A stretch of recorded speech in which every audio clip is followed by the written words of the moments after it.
ಅತ್ತೆ ಶುರು ಮಾಡ್ಲಾ ನನ್ನ ಕಥೆ. ಏನು ಗೊತ್ತಾ ಅತ್ತೆ, ನೀವಂತೂ ನನ್ನನ್ನು ತುಂಬಾನೇ ಚೇಂಜ್ ಮಾಡಿಬಿಟ್ಟಿದ್ದೀರಪ್ಪ.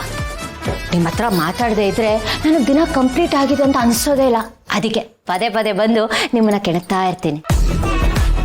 ಆ್ಯಂಡ್ ಈಗ ನಾನು ಬಂದಿದ್ದು ನಿಮಗೆ ಕ್ಲಾಸ್ ತಗೊಳಕ್ಕೆ, ಐ ಮೀನ್ ನಿಮ್ಮ ಜನರಲ್ ನಾಲೆಜ್ನ ಇನ್ಕ್ರೀಸ್ ಮಾಡೋದಕ್ಕೆ. ಅದರ ಅಗತ್ಯ ನನಗಿಲ್ಲ. ಬಟ್ ನನಗಿದೆಯಲ್ವಾ ಅತ್ತೆ? ಅದೇನೋ ಗೊತ್ತಿಲ್ಲ ಅತ್ತೆ, ನಿಮ್ಮ ಹತ್ರ ಎಲ್ಲಾನು ಶೇರ್ ಮಾಡಿಕೊಂಡ್ರೆ ನನ್ನ ಮನಸ್ಸಿಗೆ ಏನೋ ಒಂಥರ ತೃಪ್ತಿ, ಸಮಾಧಾನ. ಅದಕ್ಕೆ ನಿಮ್ಗೊಂದು ವಿಷಯ ಹೇಳೋಣ ಅಂತ ಬಂದೆ. ಸುಧಾಗೆ ಬೇರೆ ಮನೆ ಮಾಡಿಕೊಡ್ಬೇಕು ಅಂತ ಗೌತಮ್ ಅವ್ರಿಗೆ ಐಡಿಯಾ ಕೊಟ್ಟಿದ್ದು ಯೋರ್ಸ್ ಟ್ರೂಲಿ. ಅನ್ಕೊಂಡೆ ಇದರಲ್ಲಿ ನಿಂದೆ ಏನೋ ಕಿತಾಪತಿ ಇರತ್ತೆ ಅಂತ. ಕೊನೆಗೂ ನನ್ನ ಡೌಟ್ ಕ್ಲಿಯರ್ ಆಯ್ತು. ನನಗೆ ಗೊತ್ತಿತ್ತು ನೀವು ಡೌಟ್ ಪಡ್ತೀರಾ ಅಂತ. ಅದಕ್ಕೆ ನಾನು ಬಂದು ನಿಮ್ಮ ಡೌಟ್ ಕ್ಲಿಯರ್ ಮಾಡ್ತಿದ್ದೀನಿ.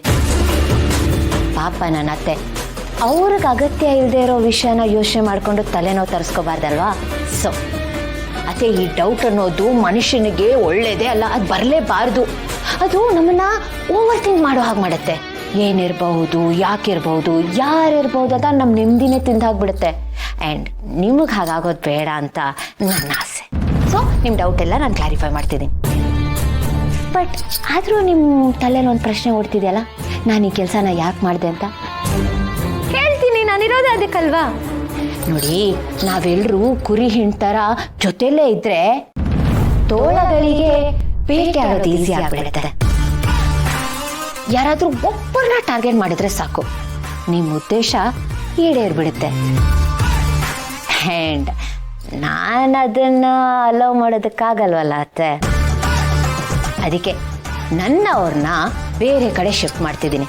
ನಿಮ್ಮಿಂದ ದೂರ ಇದ್ದಷ್ಟು ಸೇಫ್ ಆಗಿರ್ತಾರೆ.